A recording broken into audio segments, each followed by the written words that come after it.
scenarios is 2040, but if we have a 2 degrees scenario, and that is 2020. But if we have a more aggressive one, and 2025 is probably. But in here, I would like to say maybe between 2025 to 2030 is more safe for me, and to say we'll reach the peak point. But we like to see 2025. And so that is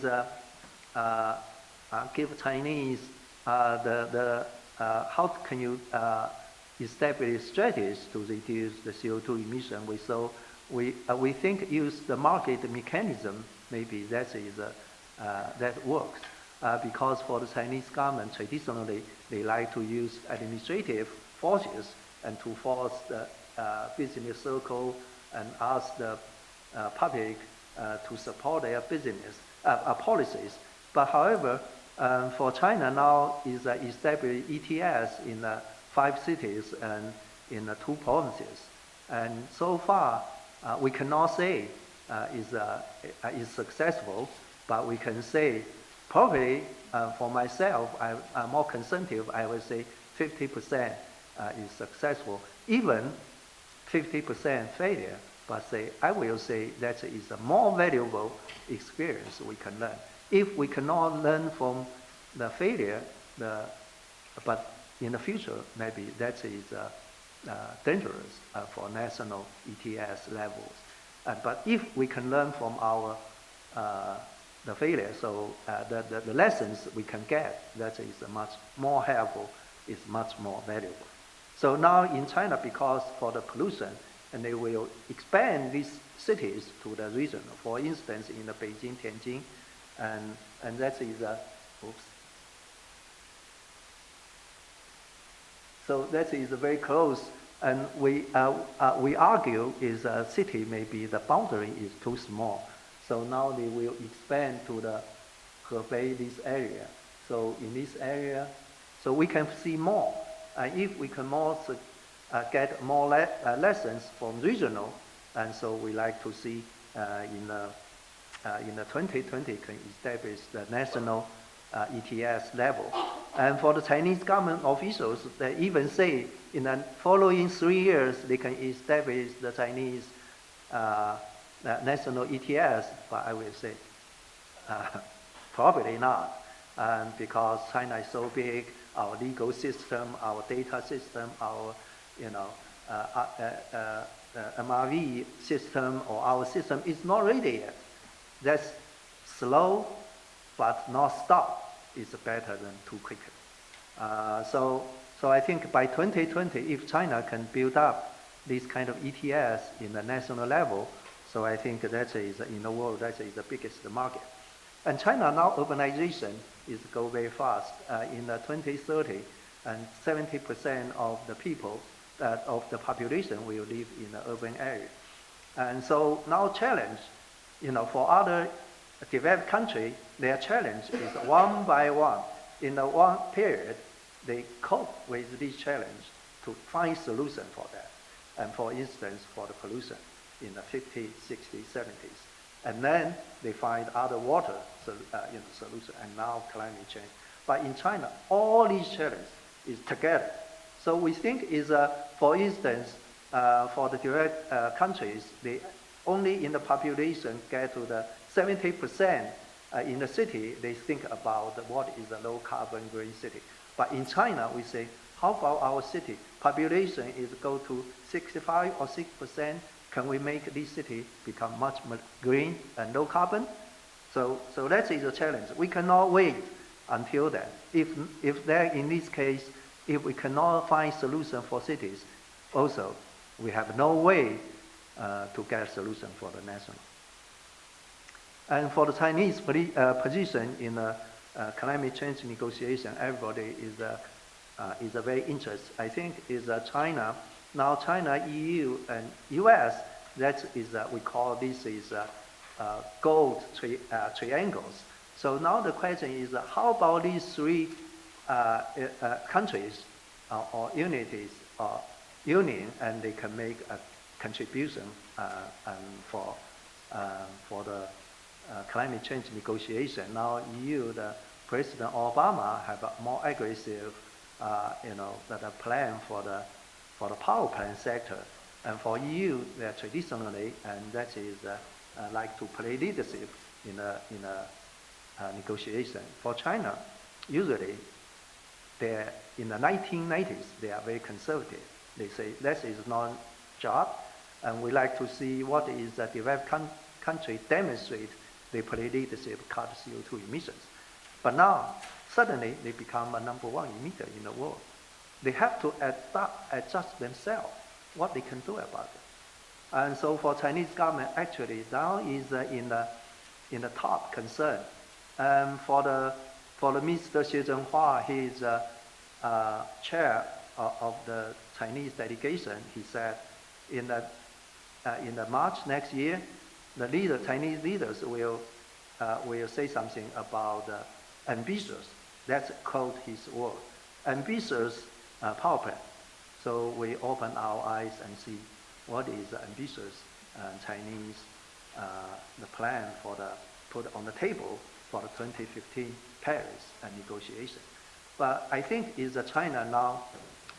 I like to encourage China to play leadership, but leadership in the Chinese world is not so positive, and sometimes if they, understand. So for the Chinese traditionally, they like to see. I like to behind the leader, So I like to watch what he did, what he did something successfully, something wrongly, and so I can do something better than him. So now suddenly he's in the front. So we like to see Chinese government play leadership. Thank you very much.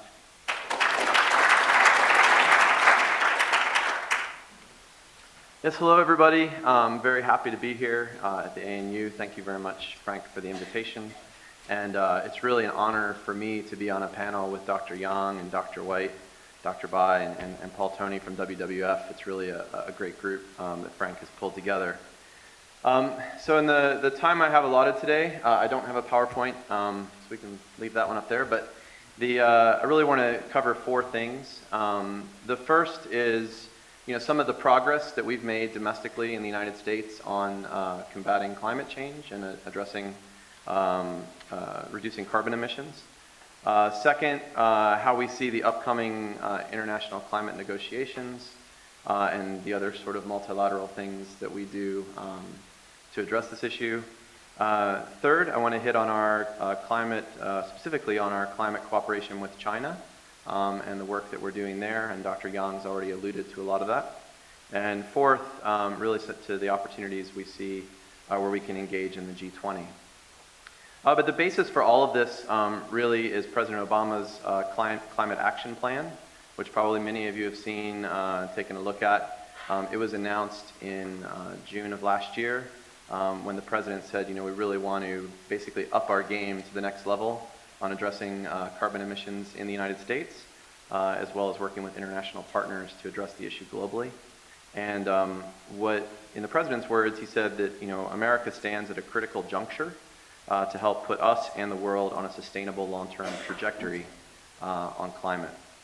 And as all of you probably know, the president's already made a commitment in 2009 that the United States would reduce greenhouse gas emissions by 17% over 2005 levels. Would do that by 2020. So this is really the task before us. The Climate Action Plan has 3 parts. It aims to cut carbon pollution in America, first and foremost, to prepare the United States for the impacts of climate change, and third, to lead international efforts to combat global climate change and prepare for its impacts. The good news, and there is a lot of good news, is that in 2012, carbon emissions from the energy sector in the United States fell to its lowest level in 2 decades. So from the time I was in the seats that all of you students are in until now, about 20 years, we've hit that, we've gone back to that level. And at the same time, America's net oil imports have fallen to their lowest level in 20 years as well. And as Dr. Yang indicated, we hope to be able to become energy sufficient here in the near future. The bad news, though, is that there's still so much more work to be done.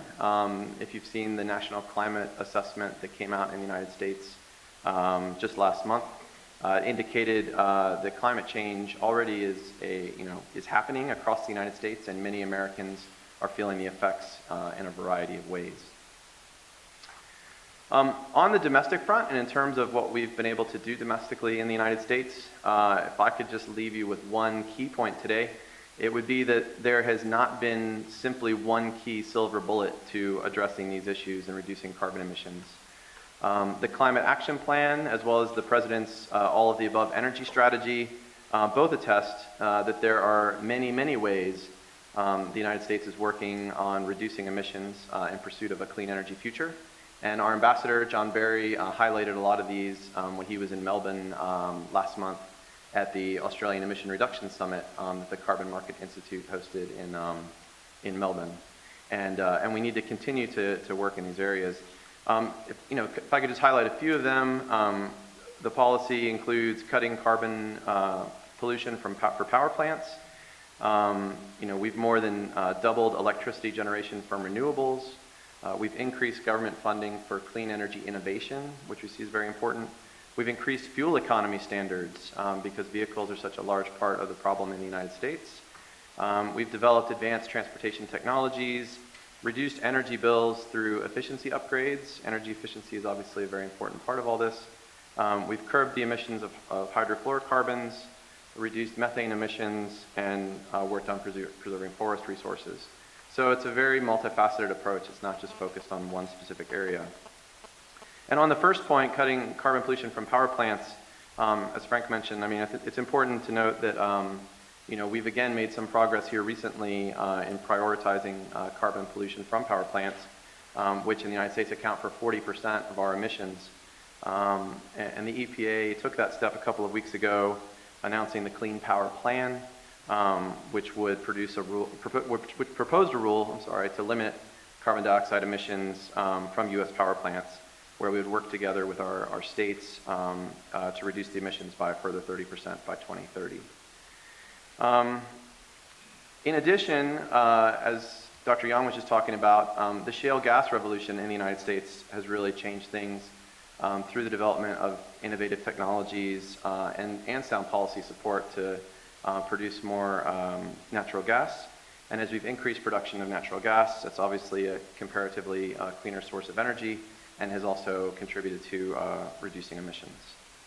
And finally, on the domestic side, I don't have time to go into it in detail today, but it would be remiss if I didn't mention that while these are the steps the federal government is taking, there are also a number of steps that our state governments are taking, in particular California and New York are some of the ones you read about, in terms of their own very aggressive policies to reduce carbon emissions, including in California emissions trading. So on the international side, I would point out that just as our domestic progress on reducing emissions is the result of advances in several areas, so too the United States international engagement is a very multifaceted approach. So in 2009, President Obama helped launch the Major Economies Forum on Energy and Climate, which is a high-level forum that brings together 17 countries that account for approximately 75% of global greenhouse gas emissions.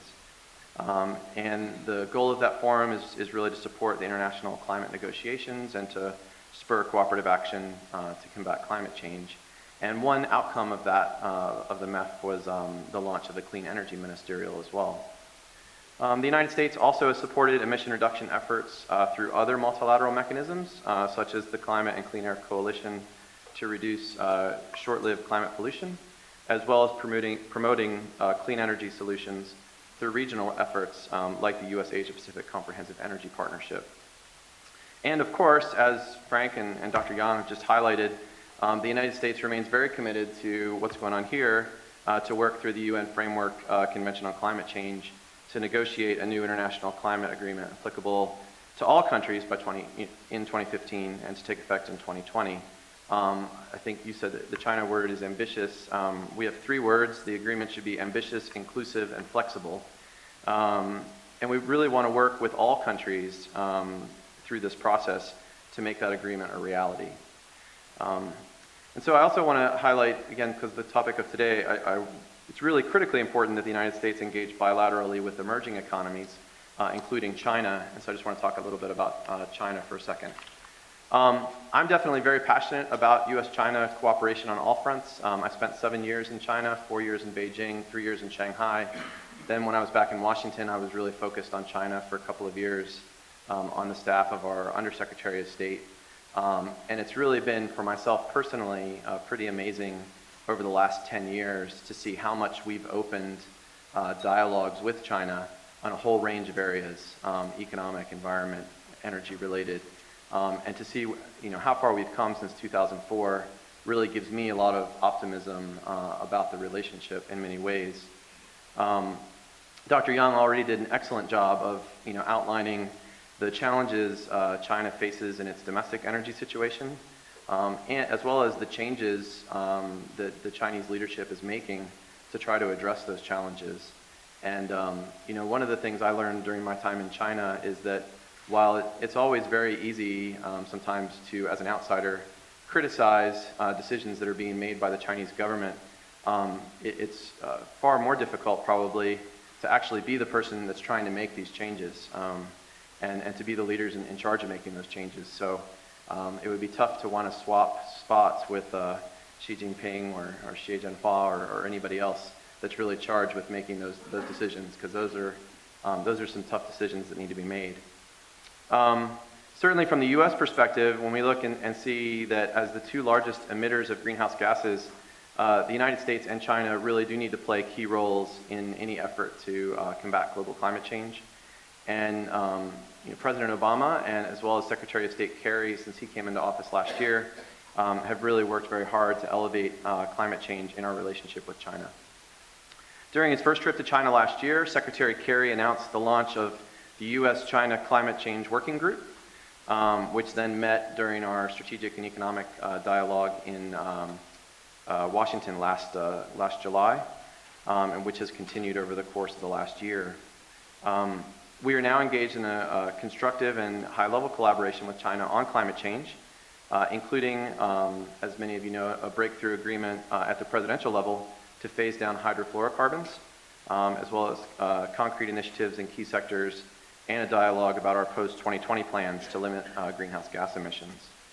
I think it's really important here, too, to go back to Dr. Yang's presentation, which emphasizes, how focused the Chinese domestic leadership is on this issue, and which has definitely given us an opportunity to talk more with China about ways we can cooperate.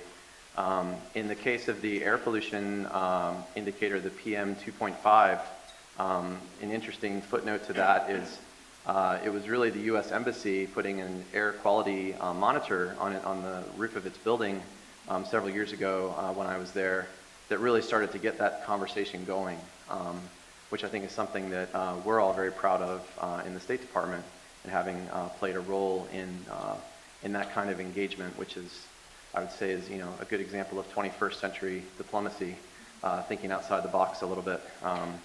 And the big thing too was that it involved using social media to get the actual scores on PM 2.5 out, which then was getting picked up within the Chinese population. And that's where, as well, there's definitely a focus in this U.S.-China discussion about the impacts of climate change on health, the impacts of air pollution on health, and how we can work together to really move forward.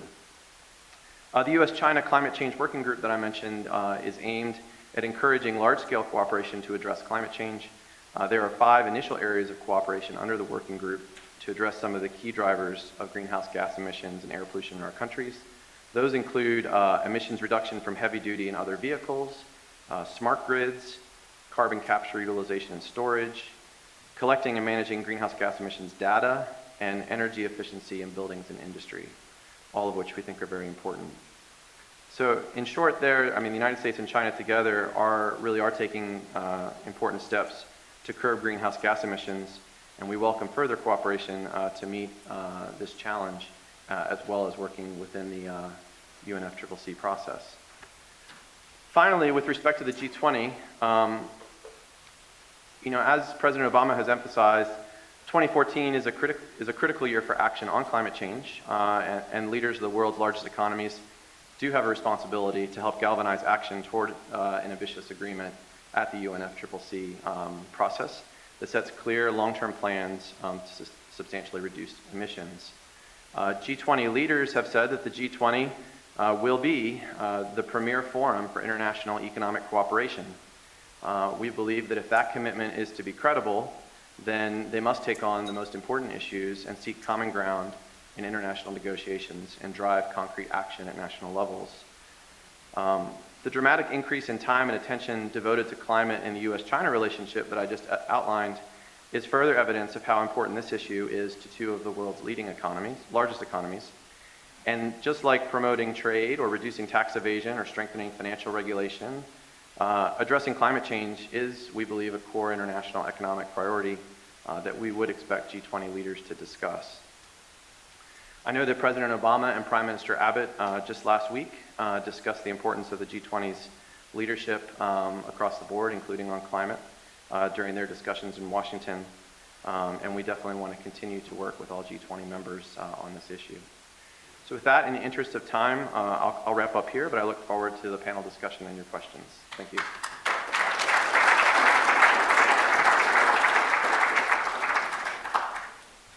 Thank you very much, Matt. I think that was very clear, actually.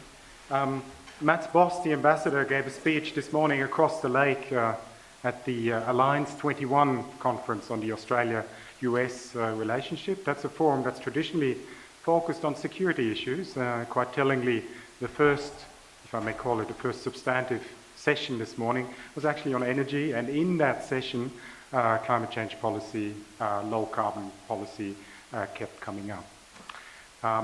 So quite significant in that regard. So I've managed to do the introduction into security issues. Hugh White, the floor is yours.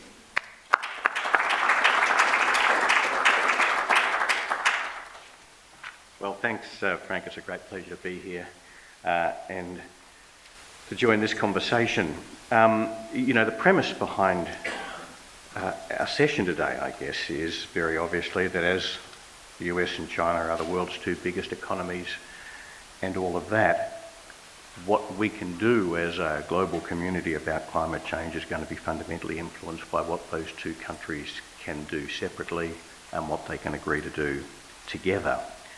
And my contribution to the conversation is to just make some observations about what that might mean, what they can do individually and what they can do together will be affected by their relationship with one another. And that relationship is both an extraordinarily important one and also extraordinarily strange and remarkable. It's important, of course, because they are the world's two strongest countries and will remain that way until India catches up with one of them, and that might be quite a long time in the future. And it's remarkable because what we've seen over the last couple of decades in the rise of China economically is the fastest and swiftest change in the distribution of power in the world in history. And because power affects relationships in so many complicated ways, this has enormous implications for the kind of relationship they have. The fact that that growth has taken place in China has absolutely been the product, and has been able to take place so fast, has absolutely been a reflection of the emergence of a thoroughly globalised economy. Without globalisation, China couldn't have grown as fast as it has. And that means that these two economies are deeply interdependent. Not just the economies, the societies are deeply interdependent in ways that major economies have never been before, to a degree that major economies have never been before, but they are also deeply competitive. And we've never seen in history the emergence of such, if I can put it this way, a classically competitive relationship between an established power and a rising power as we have between the US and China today, in a context in which they are so interdependent with one another, And there's no area in which that interdependence is more sort of prominent or significant than in the area of their response to the challenges of carbon pollution and climate change. And I just want to talk a little bit about how that plays out. I mean, the good news is that that the US and China, because of that interdependence and because of goodwill on both sides, have a formidable capacity to cooperate.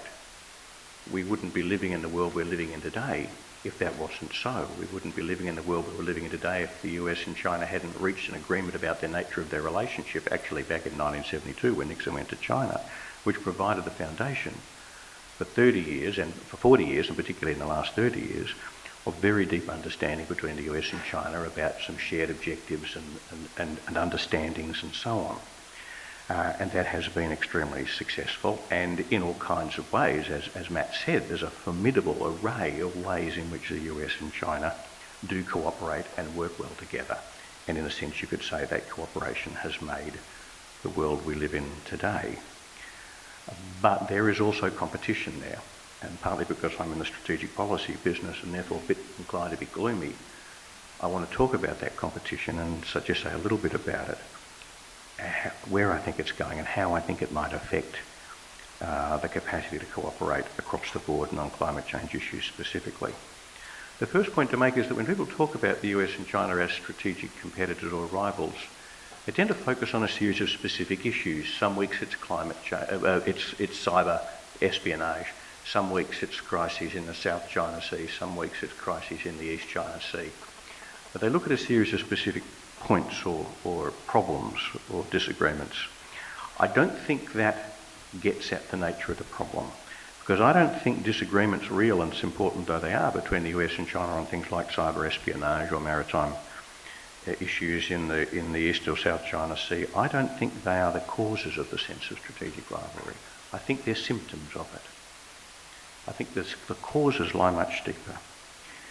And they go fundamentally to different views in Washington and Beijing, and you might say more broadly in the two communities, in America and China, of the nature of their relationship and their respective roles in Asia. What's been special and beneficial about the last 40 years since Nixon went to China is that there's been broad convergence between the US and China on that issue. But what's been special about the last few years, let's say the last 5 years, is that consensus has started to break down. And it's broken down because the United States' principal objective has been to preserve the status quo in Asia, preserve the relationship, the nature of the relationship, which both accepted back in 1972. And that was a relationship based on US primacy as the foundation for the Asian order. And just to be clear, speaking as an Australian, that's fine by me. I'd like nothing better than the status quo to last forever. But it doesn't seem to be fine by China. Big subject, I won't go into it now, but to put it briefly, when President Xi Jinping says that he wants a new model of great power relations, I think he means exactly what he says. That means he doesn't like the old model anymore. It's worked for them until now. It doesn't work in future. So China wants a different kind of relationship with the United States than the one the United States wants with China.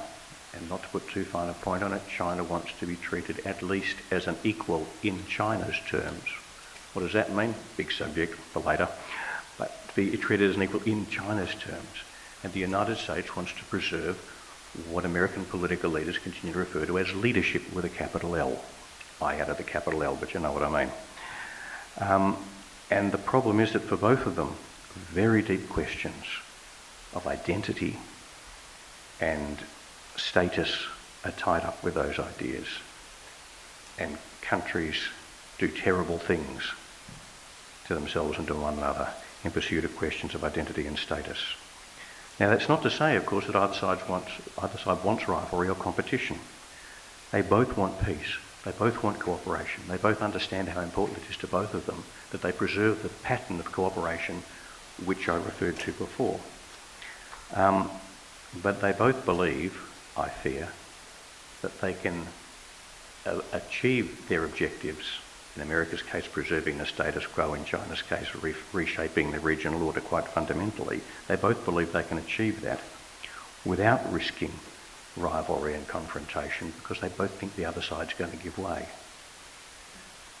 Most Americans, I believe, don't really take China's challenge seriously. And I fear that many Chinese believe that the United States are ready, to use a bit of Australian vernacular, to tap the mat. And one can see why they might think that. I think they're wrong to think that, I might say, but you can see why they might think that. And so both underestimate the power and resolve of the other, and therefore both underestimate the need to compromise with the other, to step back from their preferred outcome and try and find a reconciliation with the other in order to avoid the clash that both would like to avoid. I don't want to over-dramatise things, but this is how wars start. They don't start because usually they don't start because one side or the other thinks, wouldn't a war be great? They start because each side thinks that they don't have to give away things that they really value because they think the other side will step back so they don't have to. I think that's exactly the kind of problem we're facing between the US and China at the moment. Now, I happen to think they're both wrong. I happen to think the chances of either stepping back completely is very low. I don't believe China will accept the status quo in Asia. And I don't believe the United States is ready to step back as much as China would probably prefer.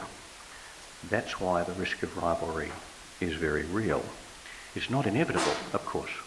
Absolutely not inevitable. There's no reason why the US and China shouldn't build a perfectly sustainable, long-term relationship in which both sides can continue to cooperate very, very effectively. But it won't be on the basis of US withdrawal from Asia, and it won't be on the basis of continued US primacy. It will have to be on the basis that neither side really wants. It's called compromise. It's pretty tough, but it's the only way to resolve these sorts of issues. In the end, neither side is strong enough to face the other down. Now, of course, whilst that process is unfolding, cooperation on all sorts of specific issues is possible, as we've seen.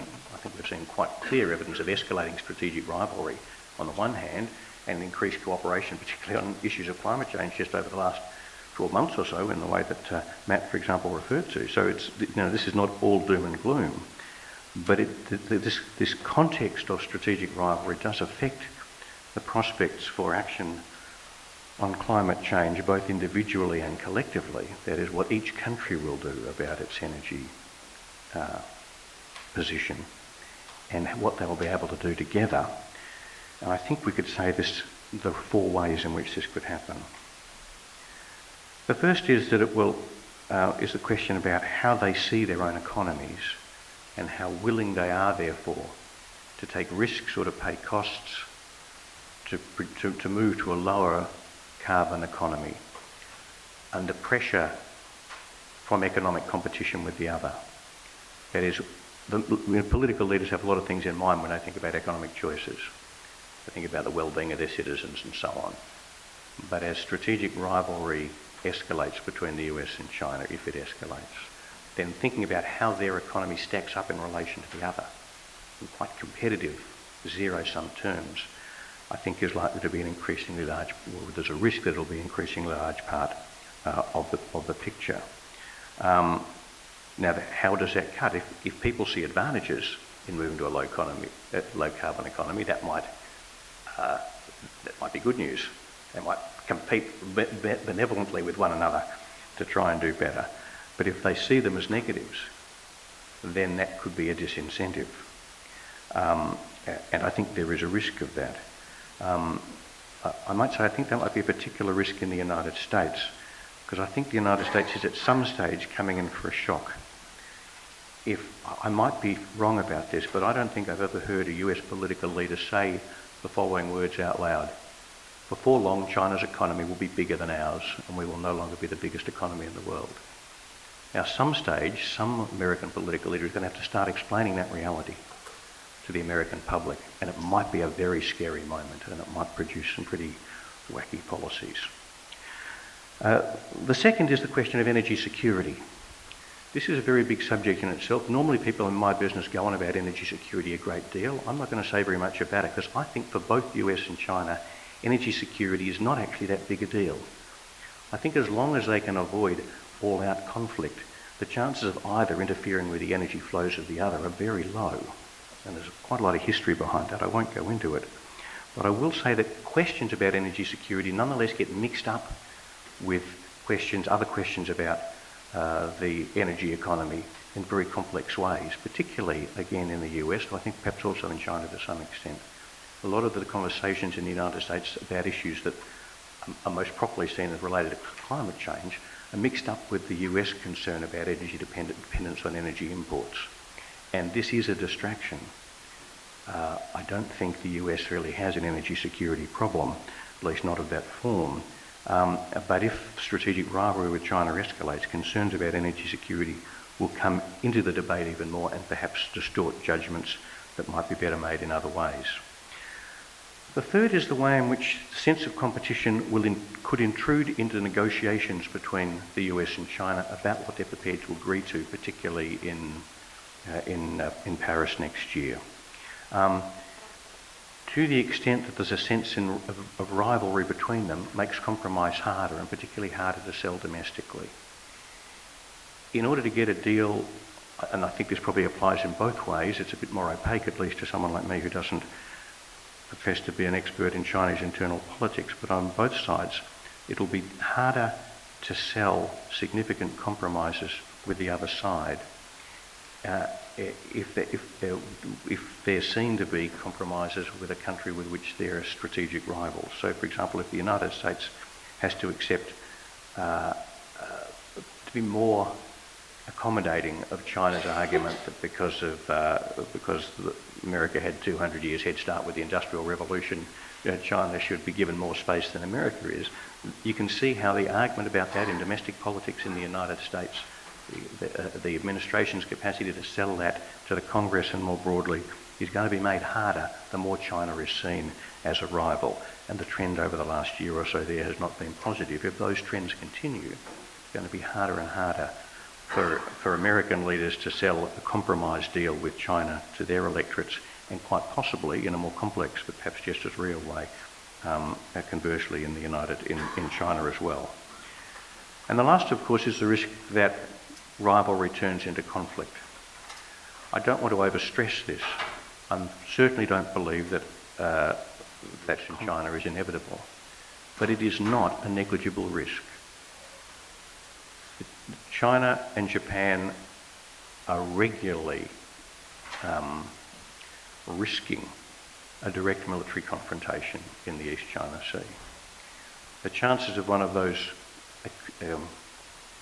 incidents turning into an actual exchange of fire or loss of platforms is, I'm going to give you a totally bogus piece of quantification, maybe 5% between now and the Paris meeting.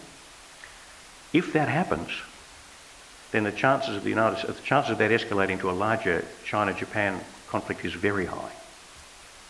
And if that happens, the chances of the United States being drawn in is very high, 80% or 90% in each case. So the risks of an actual clash are not low. And if that happens, the chances of a satisfactory deal on any other issue, no matter how important it seems, will go by the board. So that is a significant factor. Now, I wish I could finish my talk by giving you a snappy idea as to how we can fix that problem and get away from it. I haven't got that bit yet, I'm afraid. Thank you.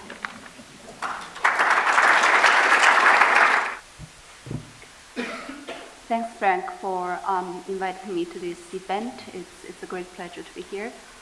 As Frank just mentioned, I'm not going to talk about energy or carbon, but I'll be talking about one of the most important major sort of transition or a process ongoing in China, which has profound implications for energy and carbon emission that is discussed here, which is rapid urbanization. And I'll talk about it in particular in relation to the recently released National New Type Urbanization Strategy, which will be guiding China's urbanization process over the next, until 2020 at the least. First of all, I would like to start with some background. Some of you might know that China has really been urbanizing rapidly. In 1978, China has only 17.9 or 7.8% of people, its population living in cities. But by 2012, this ratio has raised to 52.6%.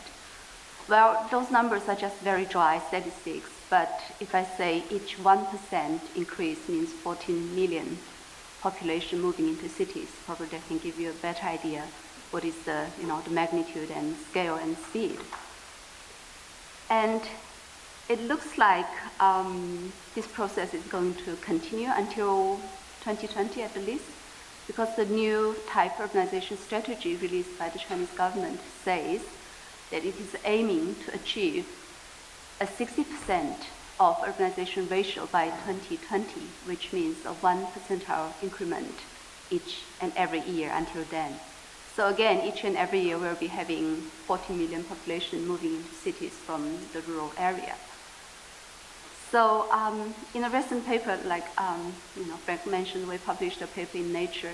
In this particular paper, I argued that I think this particular process is the biggest, if not, it's one of the, but if not the biggest, experiment in human history in terms of human resettlement. Well, why do I say that? It is because urbanization in China actually is not an entirely natural sort of process. Usually, urbanization happens by two sort of forces. One is the pull factor, and the other is the push factor. The pull factor means the attraction of cities to, the rural people. People are attracted by the neon light, the job opportunity, or the education opportunity that is offered by the city. And the push factor is where, in rural areas, people cannot really have any livelihood anymore. So there are these two factors that are working together, which is driving this urbanization process usually. But in the case of China and in several other Asian countries, I think the policy factor is playing really an important role as a key driver. For example, China has been, trying to promote urbanization for the past about 2 decades, and it is very determined to keep that position and probably even gear up a little bit. Chinese, the urbanization has been the top sort of policy agenda in the new government since President Xi Jinping and Premier Li Keqiang took their office. And there are a couple of sort of rationale behind this. First of all, I think urbanization and industrialization in China has been regarded as the two sort of engines, or sometimes translated as the wheels that carries the modernization and economic growth process in China. And this is actually quite easy to understand, because if you look at some of the developed countries and then look at their urbanization ratio, usually they have much, much higher urbanization ratio. For example, like OECD countries, they typically have like 70 to 90 or even 97, 98% of their population living in cities. So it's quite natural for a developing country government to think, okay, in order to achieve higher income, we have to promote urbanization. But there's a distinguish to make, because there's a difference between, correlation and causal relationships. So there has been a paper published in Science in 2008, I think, which was has conducted across, country, across the world, about 190 countries across the world, sort of panel analysis, range causality analysis, I think, looking at whether there is actual causal relationship between urbanization and income growth. And then the conclusion there was that there wasn't any causal relationship between those two. But then we questioned this conclusion, because this is cross-country sort of conclusion, not really coming from China, particular country context. So we used the same sort of method and then used a different sort of indicator of urbanization. And then we conducted the same analysis in China, and our analysis actually shows, in the case of China, urbanization does have causal sort of relationship with the income growth, and there is a positive sort of feedback relationships between those two. So it is quite sort of natural for the Chinese government to think, in order to achieve economic growth, they have to promote urbanization. And the second rationale for the Chinese government to promote urbanization is that the Chinese economy has been adopting this export-oriented sort of growth model. But in order to avoid this mid-income trap, they have to expand their domestic consumption base. And it is quite natural to think about urbanization as one of the vehicles to deliver it. Because in China, an average urban citizen earns about 3.2 times more than average rural population.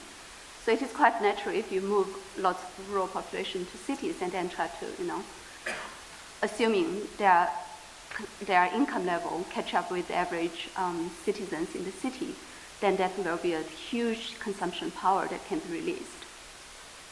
And third rationale behind this top governmental sort of priority is that urbanization is seen as a catalyst for regional development.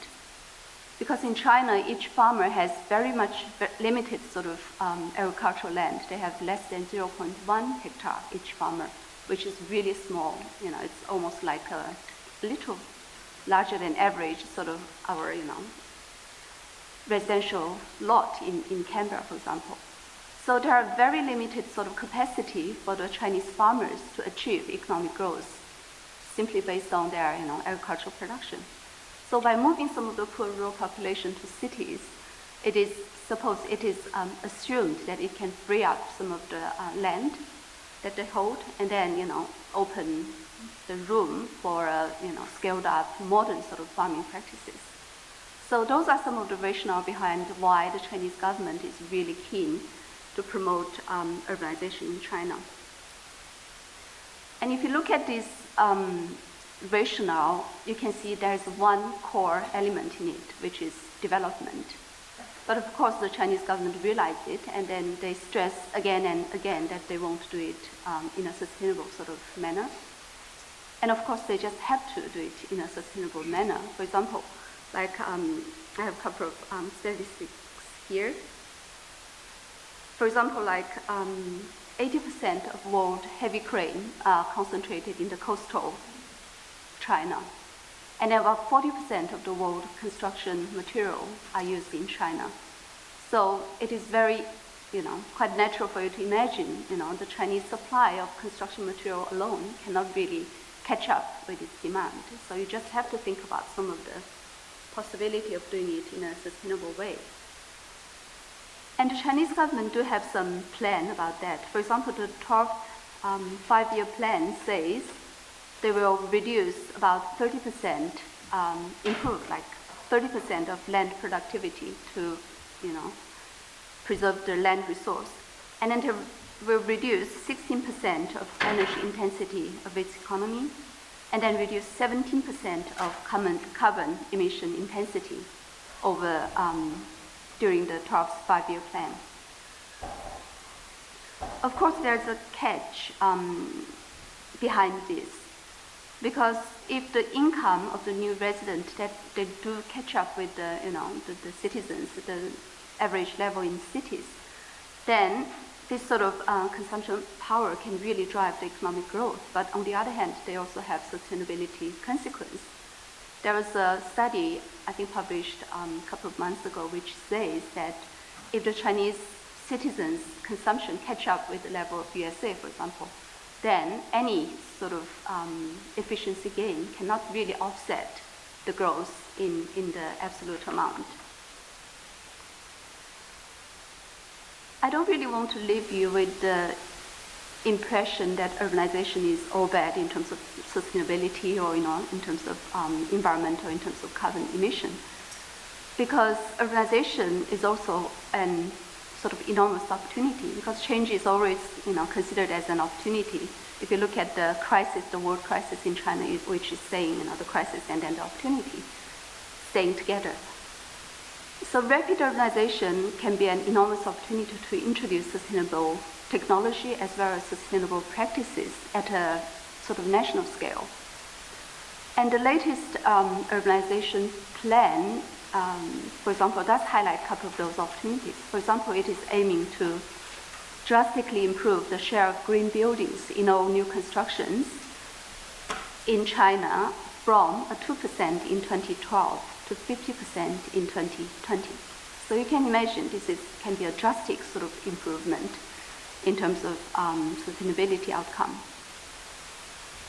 And they're going to do this through improving their green building codes and certificate and accreditation system, and making some of the adoption compulsory, and also develop some of the green construction materials. Another example is that the plan also says they are aiming to improve the share of public transportation in bigger cities with 1 million or above population from current 45% to 60% by 2020. So this can be another significant sort of improvement. And also they say they are going to increase the share of renewable energy consumption in cities and towns from 8.7%, the current level, 2012, to 13%. I noticed from Professor Yang's presentation, the current renewable energy consumption level is about 8.4%. So currently, the city's renewable energy share is a little bigger than national level. But it's interesting, if you look at the 2020 level, the national target is 15%, but the city target is 13%. Now, I don't know what is actually exactly behind this discrepancy, but anyway, they are aiming to achieve some sort of improvement there as well.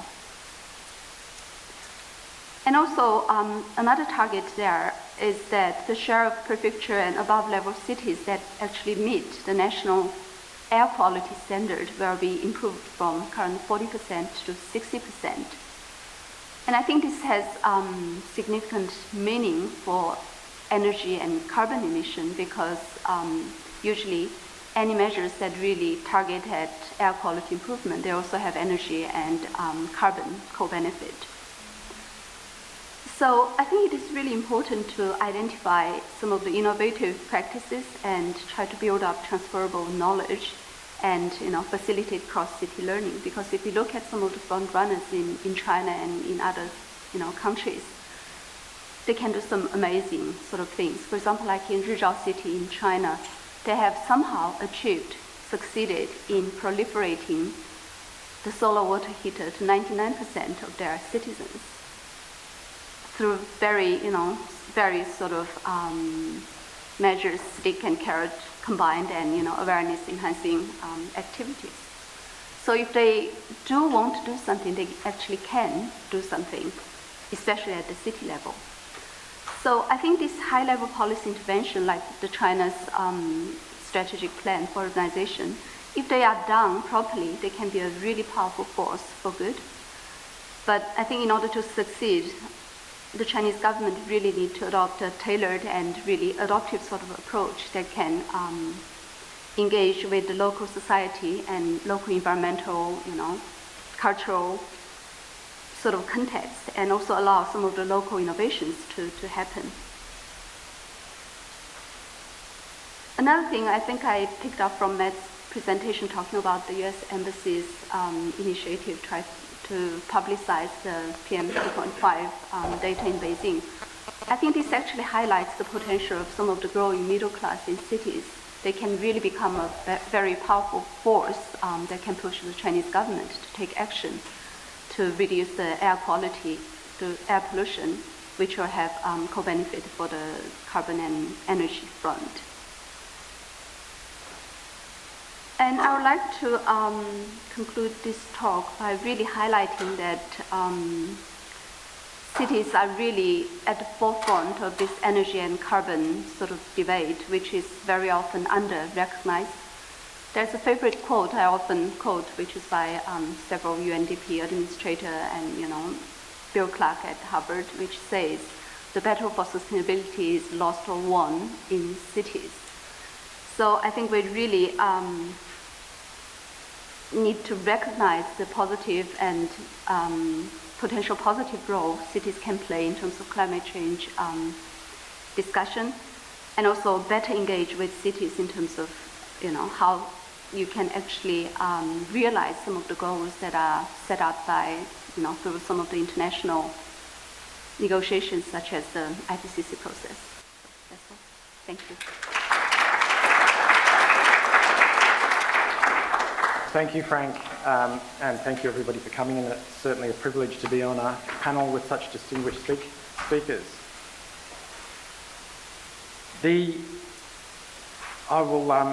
I'm conscious that we, the panel, hope that there would be a good opportunity for questions to be asked, so I will be fairly brief. I suppose what I'd propose to do is give you a very brief introduction to the C20, then a brief opinion on why the Australian presidency in Brisbane provides an opportunity for to address climate change, what has been done so far, and what WWF at least believes could be done.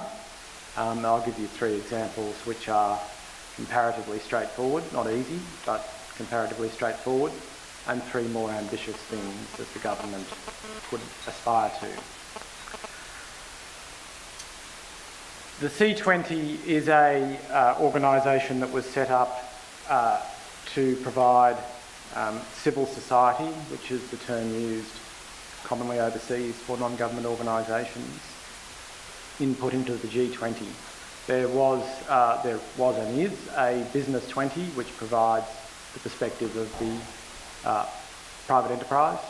There's also L20, which provides a perspective of organised labour, and so on. So there's a number of interest groups, and the C20 is one of them.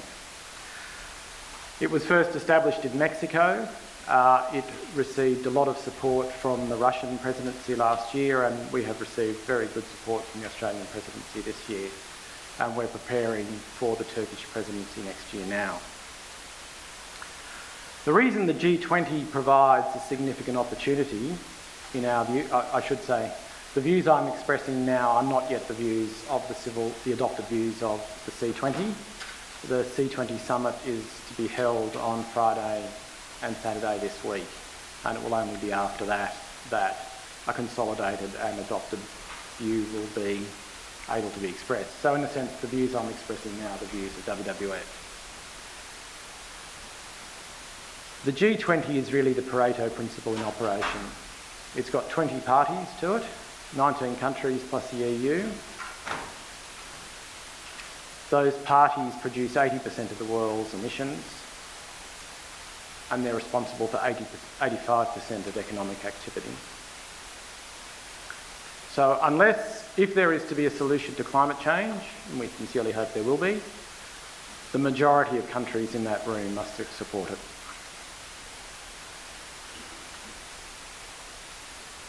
The G20 meeting in Brisbane is also being held 7 months out from the UNFCCC, the United Nations Framework Convention on Climate Change, talks in Paris in 2015. So at the point that the G20 is held, most of the governments, all the governments in the room, will be very advanced in their preparations for the UNFCCC conference. They'll also have a good idea about the positions of the other countries. So this really provides a splendid opportunity for a group of very important countries to identify and address